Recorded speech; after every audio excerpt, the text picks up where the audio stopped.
Alrighty, Elevation Nation. We're back with another episode. We got a brand new elevator, amazing young adult, absolutely elevating herself and others in the real world. Aimee Estrin is a graduate of Syracuse, a graduate of NYU, where she got her master's in social work, and now she is a licensed master in social work and psychotherapist at Realistic Remedies. And we are pumped to talk with you, Aimee, because Sam loves therapy. I like therapy. I know you love therapy. We like to say the podcast is our therapy. So now this is a whole lot of therapy, and we are pumped. Aimee, welcome to Elevation Nation. We are hyped to have you. Thank you so much for having me. I'm so happy to be here. I'm excited. We're so glad to have you. Like Parker said, we love therapy. I don't know who tweeted it, but someone tweeted, like, why do all men, instead of going to therapy, just start podcasts? Which was true for a while, but luckily our company pays for therapy and we've gotten to reap the benefits of having a therapist. So I'm very excited to talk with you tonight and learn a little bit more about what you do and talk through some of the struggles that I think young adults go through and how you can kind of help them through that. But before we get into all the interesting parts of life as a therapist, Aimee, this is Elevation Nation, so you got to give us a little elevator pitch. I know your boyfriend just broke the elevator or with the fire alarm or something, but we're going to need to hear who you are. Give us a quick lowdown on you. So, hi everyone. My name's Aimee. I'm a licensed master of social work. I currently work at Realistic Remedies, which is a private practice in New York City. And I have always had a passion for therapy. I went into school at Syracuse and I majored in psychology, and it was always something that I wanted to do. I kind of was tiptoeing in things. So I was looking at a child life specialist at first. And then I myself got really into therapy and was like, this is absolutely something that I want to do. And I saw the impact that being a therapist had on myself. And I was like, wow, I want to do this for others. And as I really started talking about it and like hearing from other people about like how therapy has truly impacted their lives, I was like, that is exactly what I want to do. I knew I wanted to do something with human connection and really start having these difficult conversations. And I was like, okay, how can I get involved with that? So when I graduated, I went straight into NYU's program. It was a 2-year program, which you do school and you also do internships. So I learned so much and I was just so excited to get going and to really get into the field. And that's where I am now. Well, first of all, I commend you because it sounds like you've known what you wanted to do for a little bit now, right? I mean, I assume probably even before college, maybe. Yeah. Yes. Yeah.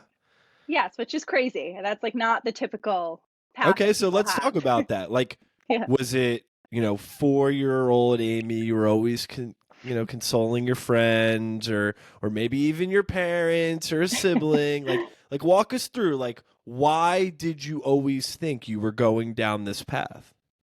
So not to be cliche, but I would say when I was younger, I was definitely like the ear to all of my friends. And I think that it was probably my own fault because I would always just ask the questions and I always wanted to dive a little bit deeper. And if somebody like made a little bit of a statement, I was like, tell me more about that. And I don't think when I was younger, I was even aware that I was doing that, but I was just so interested in my friends' lives and like hearing more. And then I would always find myself like following up, checking in. And then once I really started exploring that and I was like, wow, this is actually a profession. Like people do this and they get paid to do it. And like, this is their job. Like they are actually having these conversations. And I think that even like within my family, like I always loved to be the ear. I really loved to hear like what was going on in my siblings' lives. I have 3 other siblings. So it was always a packed house and a lot was going on. And I think like I really just enjoyed hearing about their life stories. And like I think with siblings, like we're all characters in each other's lives. And I always thought it was so interesting to hear like, hey, what's going on with them? So yeah, I would say I always just had a passion for having these conversations. And then once I took it one step further, I was like, wow, I can really do this. And that doesn't negate like, just because I knew what I wanted to do in college, like I had so many like, oh my gosh, is this really what I'm doing? This is such a long path. I have to take so many exams. I have to get so many hours in. Like it wasn't easy. But I really just had this passion that motivated me the whole time. Having that passion, I'm sure, certainly helped you get through all the tests and classes that you had to take. But listening to your friends is obviously very different than being licensed and working with clients and being professional with your listening and your advice giving and some of the tips and tricks that you give out to people. So I want to ask you, comparing just listening to friends casually when you were younger to your full-time job now, what has totally surprised you of how different it is? It's a great question. I think the biggest thing that I took away in grad school was learning how to be comfortable with being uncomfortable. And I think when you're talking with your friends and you're talking with your family, like if there's a moment of silence, it's like, okay, like if there's just a moment of silence, or if you're like getting into like the deep root of things and like people start crying and like you have all these emotions, I think it's just really normal when you're talking with a friend. And I think that's what's so interesting about this like therapeutic space.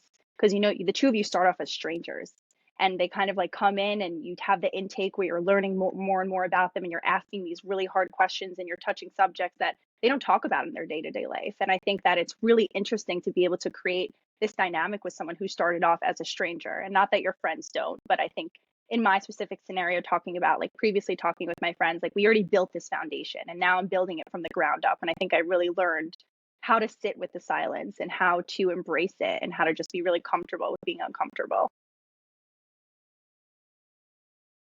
The comfortability with being uncomfortable. That's so interesting. I think Sam and I in our lives, you know, I think part of elevating is being uncomfortable with, or sorry, comfortable with the uncomfortable, right? Like if we're in positions where we feel as if we are comfortable, like I don't know, I feel like good things happen as you continue to push yourself. And obviously, Aimee, every day when you're having really difficult, not difficult, but probably really thought-provoking, deep, meaningful conversations and people like in thoughts that go through your head and thoughts that happen, you know, with all your clients and all of that, I'm sure that is challenging. So I'm curious, like, as a young adult, you know, I'm 27, Sam is around the same age. Like, we're all young adults going through all this. Did you just forget how old I am? There's Well, some I literally hesitation there. just had my birthday. All right. Well, in the newsletter today, you kind of said that you were like, now That's that fair. I'm turning That's 28, fair. but you I'm turned 28 now, last buddy. month. Okay, fine, Jeez, whatever. Brutal. So Sam and I are big proponents of therapy, but I'm curious, like, what is the sales point? Like, how do you sell someone who's coming out of college who's saying like, why therapy? That could be really hard. I feel like, you know, I look back at myself and Sam when we graduated, we didn't go to therapy right out of college. And we're like, we got all of our stuff figured out. We're going to go until we learn that we didn't have anything figured out and shit hit the fan. And we're like, wait, our lives are completely different than we always expected them to be. And that's how we kind of start Elevation Nation. So back to my question. What's the sales pitch, I guess, to a young person about why therapy is so important? That's also a great question. I think it's, at least like within my case, it's kind of like, okay, they are coming to me because they have had this realization already. Like, okay, I need therapy. And I think a lot of therapy is not convincing someone like, okay, you should be in therapy. It's kind of, they have this self-realization that like, wow, okay, I should invest in myself. And I think that's the biggest thing. And especially like working in a private practice, it's like, okay, this is an investment. And the same way that you would invest in a gym membership or you would invest in a statement piece of clothing and like whatever it may be, like you are investing in yourself and you are saying like, okay, there are some things that I'm not happy with, or there are some things that I would like to change, or especially right out of college, like, okay, how am I going to adjust to whatever's being thrown at me right now? And I think that that's not something that they really prepare us for. Like I experienced that. I feel like I was just thrown into the real world and everyone was like, okay, you're expected to know exactly what you're doing. And I was going into grad school and a lot of my classmates were a lot older than I was. I came straight out of college. So I was like really, really young. And I remember everyone being like, wow, you're so young. Like you're 24 and you're just like in grad school. And like that was not really the norm for my program. So I think that especially going through transitions, like this is the time when people are like, okay, I should be talking to someone. I should be talking through like what's going on in my life and the parts that I don't understand, or the parts that I really need to work on, or like why isn't this working out for me and what can I fix and how can I help myself? So I think it's not so much of a pitch of like you should be in therapy. I think a lot of the time when a clients come there, they have this self-realization that like, wow, okay, I need to put in the work in order to get the best results and have the best life that I want to be living, and how can I get there? I think the gym membership analogy is so spot on. I haven't heard the statement clothing piece one yet. That's new for me, but I like that as well. That you have to invest in you, right? And I think for a long time, myself as growing up, you know, I had a beautiful life and I had a lot of amazing people who loved me and supported me and helped me grow. And I had a great education. I got to go to Maryland and meet Parker and get a great job. And so in my mind, I was like, why would I go to therapy? I have to save those slots for someone who's going through trauma. Dude, I or remember truly you needs used to it. be like, nothing's wrong with me. And I'm like, I literally, so I'll tell Aimee that story. Yeah, you're like, nothing's I wrong went with to I me. would love to hear it. Okay, so this is with my therapist who I love now. It took me a couple tries to find a therapist that jived with me, but I finally did. And I remember my first session saying, hey, I have this podcast where we work on your mindset, help you elevate and grow. And it just seems like the right thing to do, that if I'm going to be telling people how they should grow, like I should try to be working on myself. She was like, okay, sounds good. Let's talk. And I said, just so you know, I have nothing wrong with me. And she said, okay, tell me your life story. And I started diving into my family history and my past and my life and some of the traumas that I didn't even realize I had. All of a sudden, I looked up and our time was over. And she was like, do you still not have anything you want to talk about? Like, you sure? And at that moment, I realized you don't have to justify your path or your past or your events or your trauma or fake trauma or kind of trauma compared to anyone else who's gone through serious things, because we all are just trying to be the best versions of ourselves. And you don't have to hit rock bottom to say, okay, I need to start working on me. I think it's okay, like you said, Aimee, to go to the gym or buy that statement piece before you're feeling unhealthy or have tattered clothing, right? Like you can work on yourself as you're kind of progressing forward. And so that one I think was the biggest realization for me. And thank God I did, because I think it's helped me grow into a better man for sure. Yeah, absolutely. And I think that's also a big thing. If people have this misconception that like I need to be in therapy because there's something wrong or because there's a problem. And I think it's like it doesn't need to be this big life event that happened, or it might just be like I graduated college and like this is scary and like this is a transition, or I moved to a new city, or I'm entering a new relationship, or I'm having a friendship problem, or something's going on in my family. It doesn't need to be this big life altering event that happened, and it's kind of just like, okay, I'm just going through the motions of life, and like it's scary, and I want to have this safe space where I can talk about it and really analyze it and figure out like, okay, I'm feeling this feeling of anxiousness. Where is it coming from? And how can I deal with it? How can I cope with it?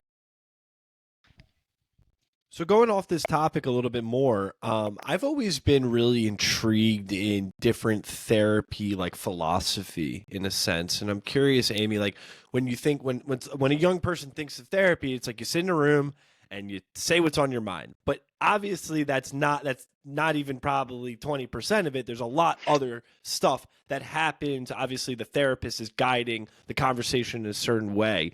But I'm curious, like, what is the philosophy that you take in your sessions or at Realistic Remedies? Like how are you guys going about, the way you approach therapy? So I would say that we are really client centered, and right now we are all telehealth. So I think there's pros and cons, and one pro that I've really seen within my clients and within myself is how comfortable it is, and the fact that like you can take this call like from your bedroom. And a lot of clients, like they'll have their cat sitting there, they'll have the dog sitting there, they'll have the like emotional support animal or whatever it may be, and it's like it's just a really comfortable environment. And I've done both myself. I've been in person and I've been virtual, and it kind of like sets the tone that like, okay, I'm showing up as my most authentic self, and I'm in my pajamas and I'm doing whatever, and it's just like I can have these really real conversations in the comfort of my own home or in my back, wherever you want to be. And I think that that's really unique. And I think that myself as a therapist, I'm well aware that therapy is not a one size fits all. So I think it's really important to like hear the clients out and figure out like, okay, what can I do for you so that you feel like you're getting things out of therapy? Because you're not here for me. I'm here for you. I'm here to give you the best experience that you want. And I think it's not like, okay, I'm just going to come here and talk about my problems. It's kind of like, all right, Aimee, here's what's going on this week. And like, can we break it down? Can we go through it? And of course, sometimes like, all right, we'll talk about this next week. And then you hop on next week and now there's a crazy work crisis. And it's like, let's discuss this and whatever it may be. I think it's not just like, okay, I'm going to sit down and I'm going to talk about my feelings. I think like we're really living in the real world and things are happening constantly. And if we only meet once a week, it's like, how much can we really recap? So I think it's just really important to kind of follow the client's lead of like, all right, here's what's going on in my life. And like, I need help with this, or I need solutions, or I need comfort, or whatever it may be. And I think it's just really important to hear the client out and let it be their space and exactly what they want it to be. I think that's beautiful. I certainly have experienced that. Luckily for Parker and I, our employer pays for our therapy to go pretty much every other week. And so there are some weeks where I show up and I'm like, I don't know what to even say right now, but I just fill the gap. And it's hard in the middle of a work day, kind of skipping out, because you're right, I'm comfortable because I'm in my room, but like people don't really know that I'm not in a real meeting, I'm in therapy. So like they'll keep pinging me things and it's hard to stay focused and not get distracted. But I think figuring out, what's happened in the past 2 weeks and tailoring the experience to me and what I'm going through has been really, really crucial for me. I do have a very random question for you, Aimee. Yeah. Okay. Does it violate any rules? To your point of my therapist and I have never met in person, telehealth only. I always think I see her around the city and I want to give her a hug. It's not been her ever yet. Will I get in trouble if I go up to her and give her a hug? Because I want to say thank you for everything she's done. Is that illegal? I mean, does that break rules? It's not illegal. I don't think it's like, okay, like client touch, like maybe that's a no. But I also think it's like, if you saw your therapist out and she was to not say hello to you, that's following HIPAA. Because technically, how do I know you? I'm your therapist. So there's no problem. Like if you were to see your therapist and you want to go up to her and be like, hey, Aimee, how are you? Like there's nothing wrong with that, because that's you deciding to disclose that information of hello, how are you? But I think that that's actually something we spoke about. But it's just like, okay, what do I do if I see this client in person? This is good to know. Yeah, I don't want to get anyone arrested. That's all I'm saying. Well, not be arrested. I was going to add to the conversation that, like, Sam, you've been in many situations. You give me hugs all the time, dude. Like, I've been your therapist for 265 episodes. I'll of this, pay you, this bro. podcast. Yeah, I don't get paid. Nothing. I have to spend, like, what? Is a 60-minute episode with a guest every week, plus another 15. Oh, man. Like, dude. I don't get a clap on the hat on the back or no HIPAA or no for you, hugs. Parker. Yeah, I'm sorry. Where's my protections and all? Where's your I don't know. No, it's funny, Aimee. We've definitely said the power of the podcast and how the being able to speak with people. We started the podcast during the pandemic, like literally 2020. Right when everything was going to everything, and Sam and I were like, we're social, we're really social people, and we craved to be able to meet other people. And so obviously the podcast kept going. Now we're 3 years into it, and it's like gotten to the point where now we have a time. It's like a meaningful, sacred time where we can put our phone down, we can block out everything in the world, and essentially just focus on what's in front of us. And in this case, it's Aimee, Sam, and myself having a conversation. And while the therapy is very different than sitting in the quote-unquote therapy room with a therapist, I think there are ways that you can get therapeutic effects by the things that we do.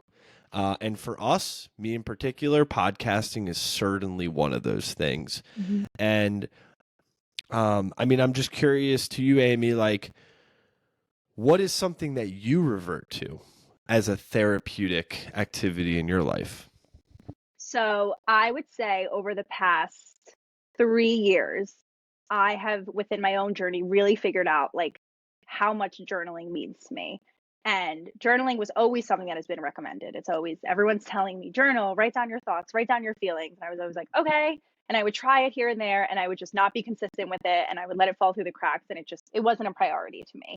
And then I think, I don't even remember what was like the push to start doing it. I just started writing down some of my thoughts and some of my days, whether it was a good day or it was a bad day. And here's what's going on. And here's just a quick life update. And I started to incorporate it into my routine. And I realized the power of like, okay, putting my thoughts into like words and kind of writing it out. Like, okay, here's what's going on in my life. And I realized how beneficial it was when I was writing down moments of like a crisis where I was like, okay, I'm really stressed out right now, and here's what's going on, or I'm really upset right now, or even like, okay, I'm really excited about this, but whatever it may be. And I think that I saw such power in being able to look back at my words and seeing how much that I've overcome. And I think I look at like my journal as like, wow, okay, look at all my stories and look at my life events and look how everything has kind of played out. And in that moment of panic, I'll like write down such dramatic words like, I'll never get through this. Like, I'm so stressed out. Like, I can't sleep. And it just feels like the world is ending. And then I look back 2 weeks later, I'm like, wow, like, remember that night and how stressed you felt in this moment? And I always will like write a little, on October 4th, you were feeling this, and here's how it turned out. And I think that that's how I use my journaling of like, kind of like, okay, here's my moment of crisis and here's how I overcame it. And then when I feel these moments of stress, I always like to look back at my like past journal entries of like, wow, okay, you felt this before and you overcame it. And I think it's kind of a way to like switch my thought process that while I'm going through these moments of stress, let me write it out, let me get it out, and then let me overcome it and kind of write down that journey. It's such great advice. I know Parker journals. I need to start doing, I guess, what you would call like a recap journal. Right now, I just do a gratitude journal, which is very positive, and I love You're gonna it. add another journal, like I another know. routine. Now I Sam? have one in the morning. I do this one in the morning. You gotta, I don't know if you've after heard this. you finish your point, you gotta walk Aimee through your whole morning. No, Yeah, I shit's would so love to hear embarrassing. Yeah, about no, your Aimee, you gotta hear going about this. on. You gotta give Sam's got to give you, Aimee, like the whole rundown of like his thing like 4 years ago. It was pretty crazy. His routine. That's when I was I at would my love to lowest hear it. points, Okay. for sure. Because no offense, I was living in New York in a place I did not really feel comfortable in the Lower East Side, in an apartment that was pretty gnarly, not liking my job. Yeah, we had a lot of things going on, not being too happy. But yeah, I started trying to essentially turn my like type A personality into the solution for my stress. Mhm. So we journal every night. 3 things we're grateful for, no matter what. In the morning, we'd wake up, we would meditate, we would do Wim Hof breathing, we would take a cold shower, we would go to the gym. It's not that crazy, Parker. I feel like that's a normal routine for most young people, no? No, I mean, yes, it's very normal. What I'm saying is like, I feel like for you, it was like, hold this rock for 3 minutes. Oh, yeah, I and did have pass the it to- rock thing for a while. I pass forgot it about to my that. other hand. Okay, hold the rock in my hand there. that. And it almost got to the point where it was like so regimented. Next thing you know, it's 9 o'clock and you got to start working. This sounds Yeah. like the healthiest morning routine of all time. Like I feel like you Healthy hit or crazy, everything, maybe like both. Yeah. the cold shower, the gratitude, like it's I like love it. everything that I would say like, wow, you should try one of the above. Like the fact that you can get all of those done in the morning, like I am so impressed with you. It was an early wake up, but I was It was- desperate. He had to Like, I wake up didn't know. earlier to get all of Oh his my things God, in. I'm so Yeah, tired. but they're so healthy. Like I'm so proud. Wow. Thank you. Yes, they were good. Only some of them stuck. I just think it's yeah, funny maybe- that you said that you were like desperate. So you were like, I'm going to do this thing. Oh, I watched his YouTube video. Like that, they said that this would work. That's so literally what I added did, dude. And Yeah. it's funny now looking back on it, but in the moment, Parker, like I was desperate. You Like, were very focused was- though on it. You were very, Mhm. very Dude, I focused. was depressed. Like I've never been Right. depressed before in my life, and I didn't know that I was depressed, and it was undiagnosed depression. But like I was really sad, and I couldn't get a good night's sleep. I couldn't feel comfortable where I was going in life, and I wasn't happy. And so yeah, I literally, this was before I started therapy, I just Googled every single thing that was supposed to make me feel better, and I was like, fuck it, I go hard. Like I'm that desperate. Let me just try to figure it out. And I think there's a lot of young people that feel like that. And so if you are feeling that way, yes, we're laughing at me, but that shows that you will get through it and it is going to be Sure. okay. But I totally get it. Like if you're in a funk and you're desperate to get out of that funk, like, yeah, I'm going to grab a rock and like rub it in my hand and spin around 3 times and wish for a genie. Like I'm going to just do whatever I think will get me out of that funk. And I think a lot of young people are looking for ways to get out of that funk. And yes, all those habits are great. But number one for me was finally finding a therapist that I vibed with. So highly recommend. It is certainly worth the investment. No, absolutely. And I think it's amazing that you helped yourself with getting into a routine. I think that is one of the hardest things for people to do. So the fact that maybe you didn't have a therapist at the time telling you to do this, but you Googled it and you're like, all right, this is what they say to do. So I'm going to incorporate this into my daily routine. And I hope that it has helped you, especially if it's stuck around. But like, it's amazing.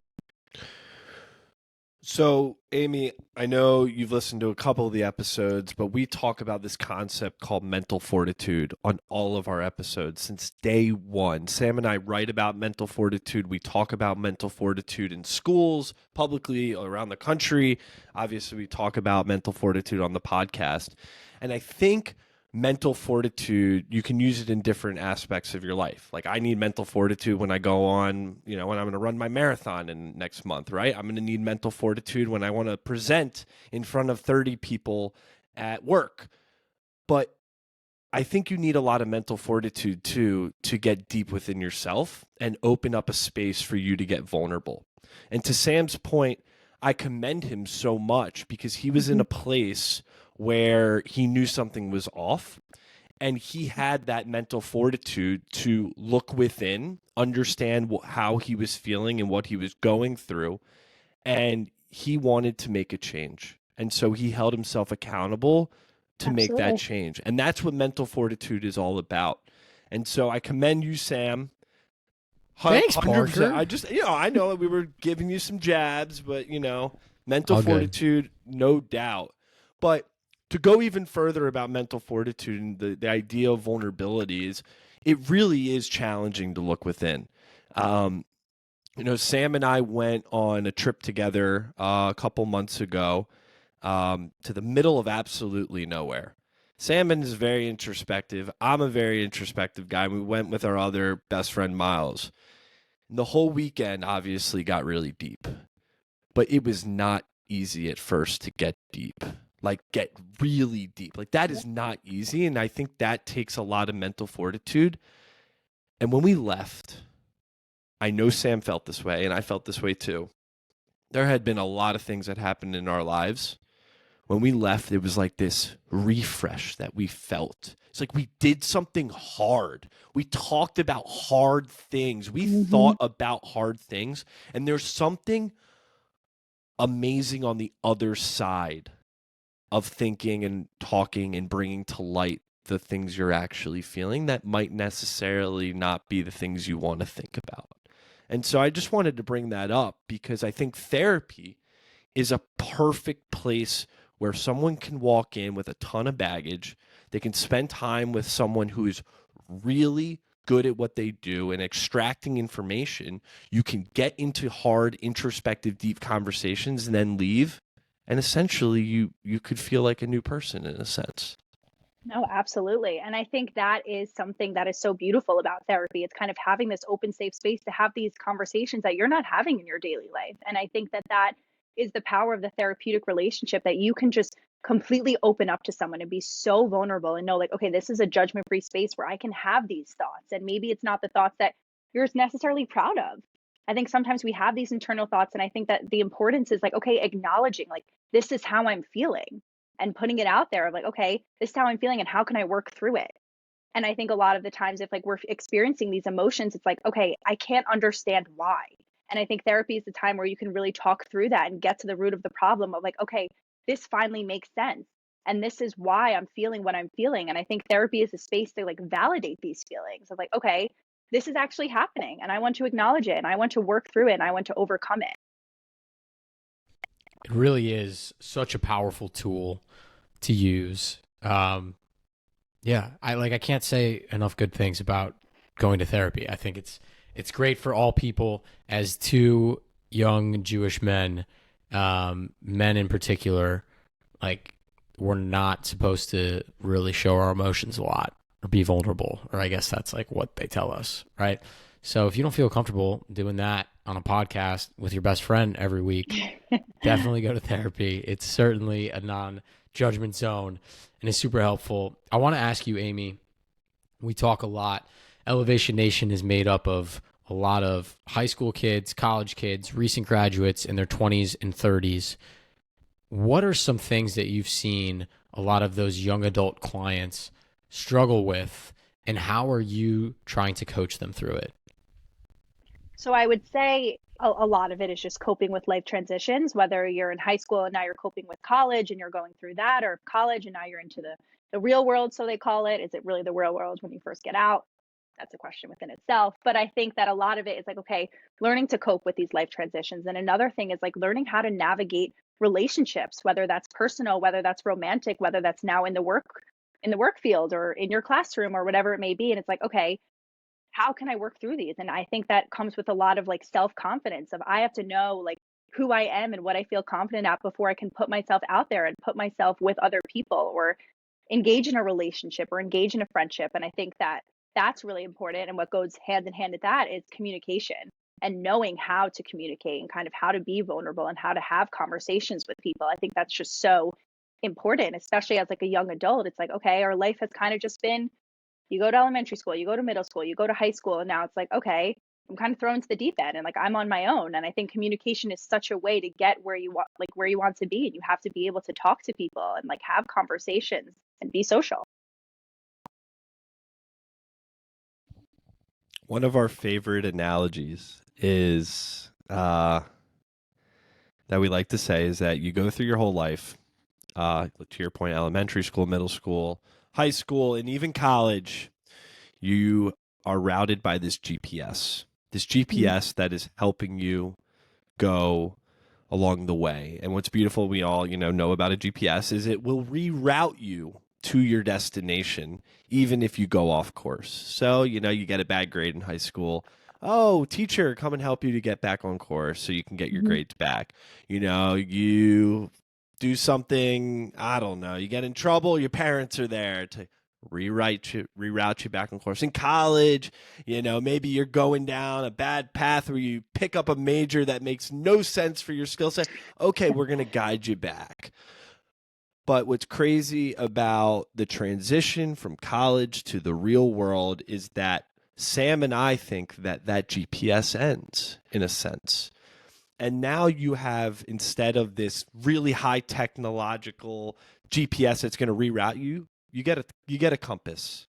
And that compass is the only thing that's going to be able to route you. It can tell you to go left, right, straight, or backwards, but you have no idea where it's going to take you.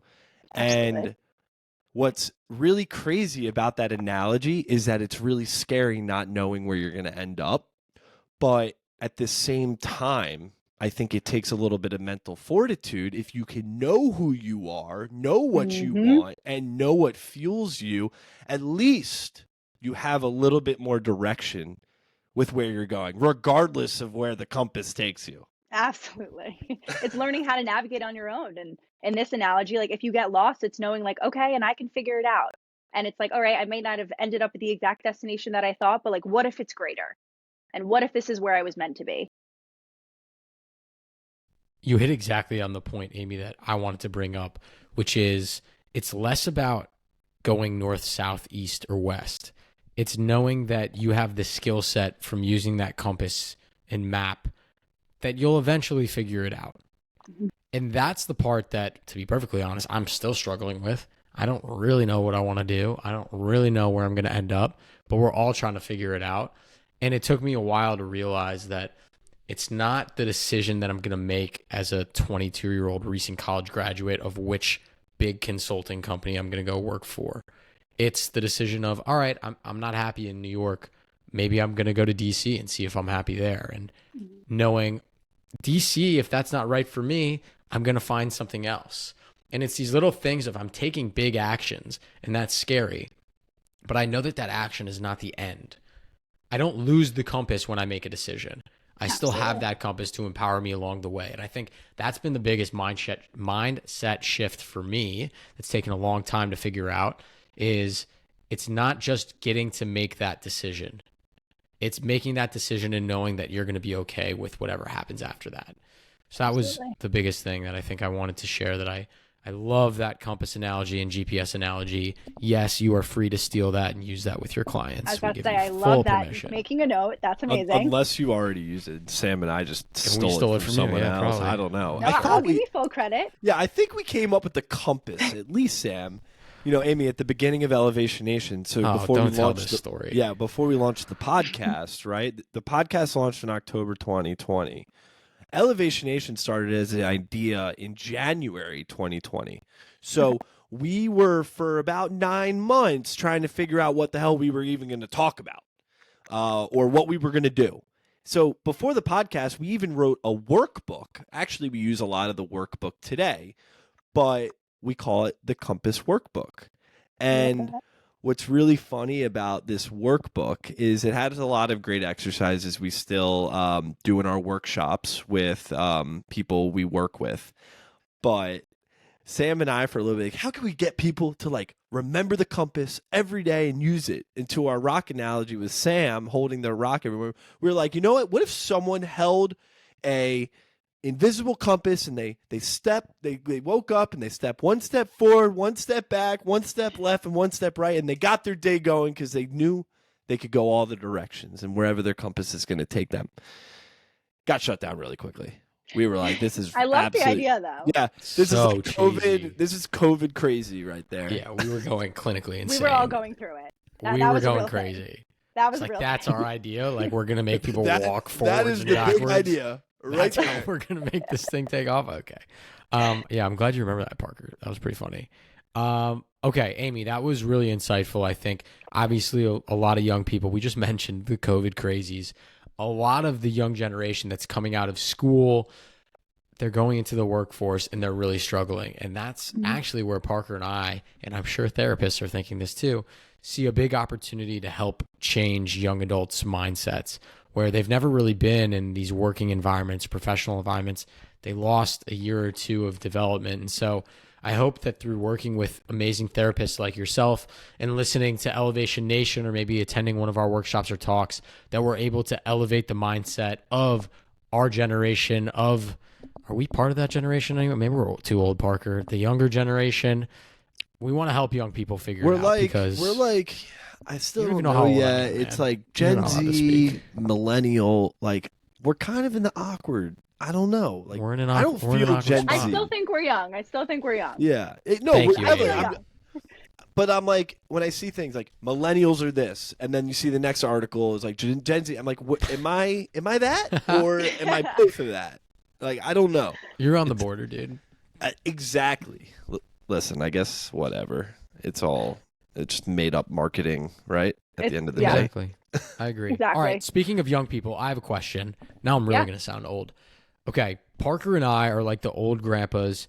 Even though we use it every single day, nonstop, we shit on social media a lot because I think social media is unfortunately used in ways not meant to be toxic, but it just rubs off on all of our insecurities in very different ways. How have you tried to help your clients handle some of the both negatives and positives that come with doom scrolling Instagram and comparing yourselves to other people and TikTok wormholes? Parker sends me TikToks every day and I love them. They're great, but like there's definitely some downsides to social media. So I'm curious how you navigate that. Well, I would say like my biggest thing is comparison is the thief of joy. And I think that on social media, we are constantly comparing ourselves to others. And it's like, how is this person on a 10-day Europe vacation? And how are they affording this? And how can this person just like be at a coffee shop at 3 o'clock in the afternoon? And I think we're like setting such unrealistic expectations for our lives because we're living through other people's and these like little snippets on social media where they're showing these perfect moments and they're not showing the behind the scenes of what's really happening. So I think when people come in and they present these like ideas of I'm not doing enough and I'm not living the life to the best potential that I should be, I think it's really important to take a step back and see like we're not seeing the full picture on social media. And that 10 seconds of this amazing day in the life, like, okay, what happened behind the scenes and what are they not showing? And I think that that's why it's so important for creators who have these big platforms to kind of like show their most authentic selves and show that a realistic day in my life, that like not everything went as planned. And I think that it's so important to acknowledge the fact that like social media is meant to be glamorized and it's why we're so attracted to it. And we want to see the best days and the best products and whatever is being thrown in our face right now. And like, they don't really show the harsh realities. And I think that's why we get so upset or so anxious because we're like, okay, here was my day. And like shitty things happened during my day. And like this person is showing their perfect day in the life and like not one shitty thing happened. And I think that that's what's so important when we're like mindless scrolling through the apps of realizing like, okay, how much of this is really real? Gosh, that was so good. That's exactly how I feel. I Like, think social but media. Parker, we're in a tough spot with this though too. Sorry, Why? it's like With what? because we're kind of part of the problem. Like, What? yes, What? we talk What, about really amazing you're bringing things. us into the problem here? I think you're having authentic conversations. Like you are bringing up the harsh realities of life and talking through them and acknowledging them. True, 100%. And I think in our hearts, our mission is right. But Absolutely. sorry. Let me rephrase it. We're not part of the problem. We participate in this idealistic. Everyone screening. does. No, That's I know. what social media is. It's meant It's to crazy. be glamorized. Like Parker, Everyone we does. go and we look at all our clips, and we're gonna cut this up, and we're not gonna take this part, but we're gonna take all the other amazing clips that Aimee had, and we're gonna cut those up. Only the top 8 best clips from a hour-long conversation, and we're just gonna put those in the universe. And it's like we just filter so much. The whole conversation is in the universe. I just think that I know. there are different ways to bring people into that conversation, and one is being on Let's Talk About Instagram. That's a good point. Is people, the way that people digest content on Instagram is quick, fast, and Yeah. that's it. That's and fair. hopefully they feel inspired or compelled. Oh, okay, I'll click on this episode and I'll watch it a little bit more, listen to it. But I agree with you, Sam. I mean, it's the whole world is attracted to their phone. Unfortunately, I think it's hard. It's hard to come by someone, I feel like, who isn't tied or addicted to their phone in some way.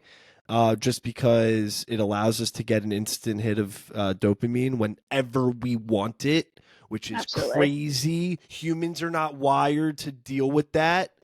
Never-ending content. Yes, never-ending content that you get to Crazy. choose and that you want, that you enjoy. Like, come on. That is a whole nother conversation that we could have. But I always like to think there is benefit of the doubt. Sam, I'm a positive guy. I think as much as it a curse, there is a blessing because it does allow people to connect with other people, right? Like we wouldn't have met Aimee if we didn't meet Johnny. And we wouldn't have met Johnny if we didn't met Sam.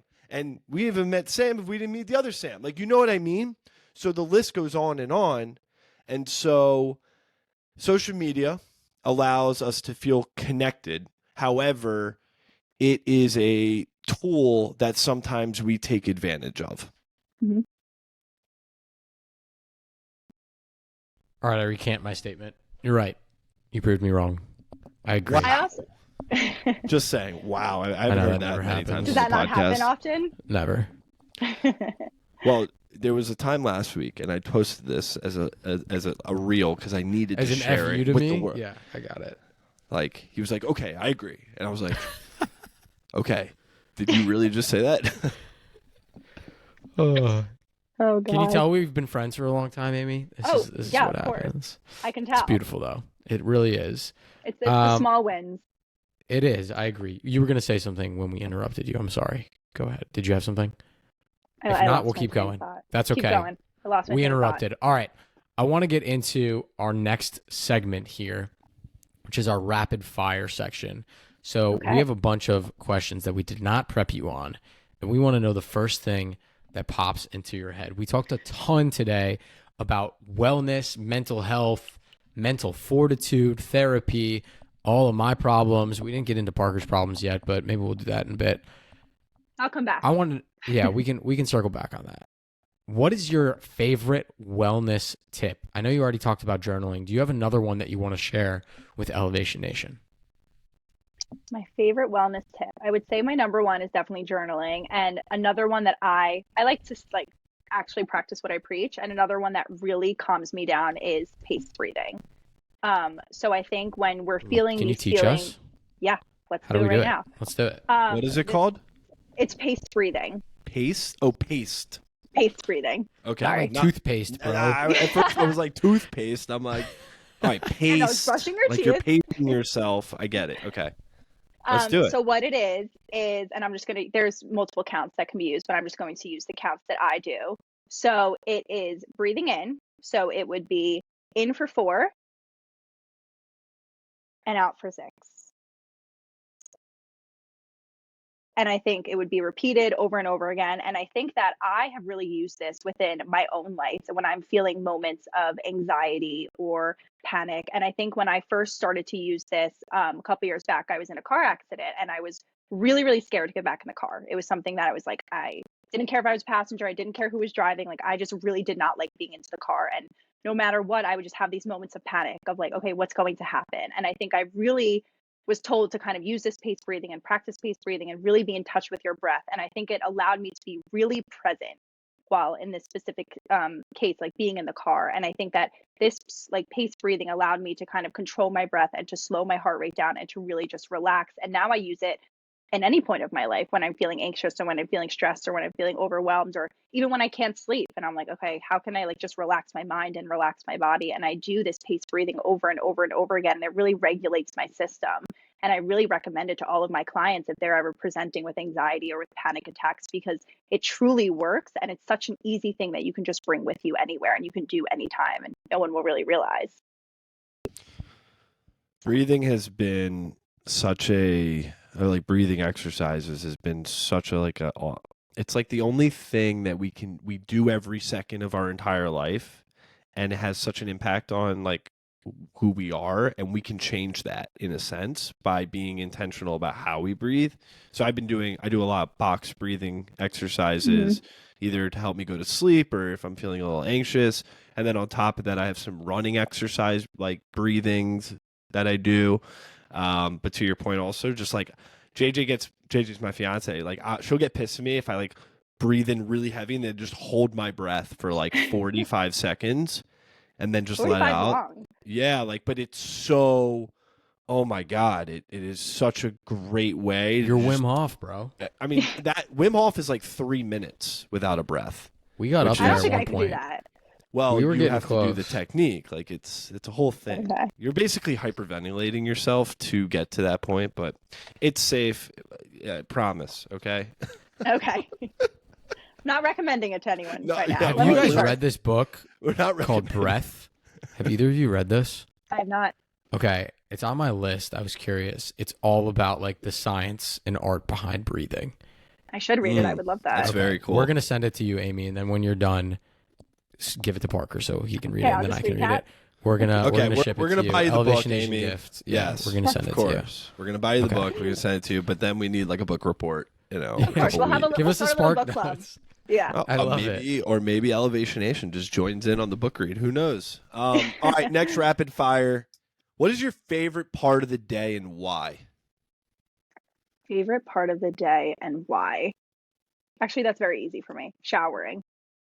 There is something for me that I love taking a long, probably way too hot because my skin always comes out bright red, just like shower. And I think I like blast my music and I really just take that time to just like decompress. I'm not on my phone. Like I think it's just my moment of just like relaxation. So I think it's like at the end of the day, my one thing that I always do is just like take a nice long hot shower.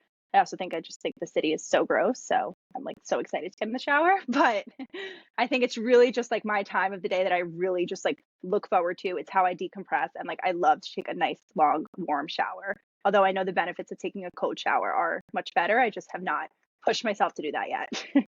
I get it. I only do those in the morning to wake up. Yeah. I'm with you on the hot shower before bed. Yeah, All good. that's what I Okay. look forward to. Next question. Parker and I, we love to travel the world together. We've been all over Europe.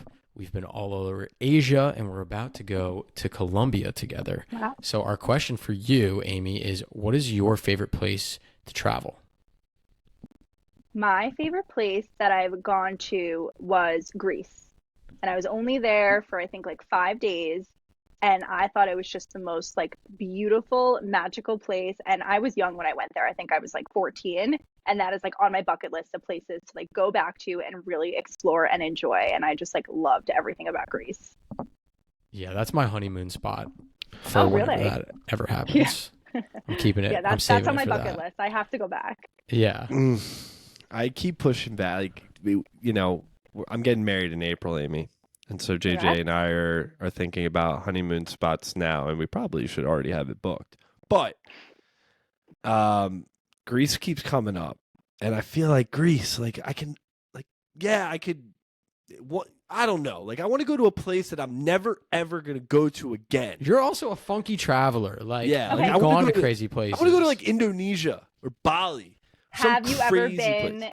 to Australia? That's where I studied abroad, and that should have been my Mm. answer. But I think if I was just thinking like, where is my bucket list to go back to? It was Greece. But I spent a couple months in Australia, and I could Wow. not recommend it more. I'll come with you on your honeymoon, Parker, if you guys go to Australia. I'm sure I JJ if you would want love that. adventure, I know Australia. the adventure, like Australia is awesome, I'm sure, but like there's nothing like being in a place where they don't speak your language and they're like, Fun.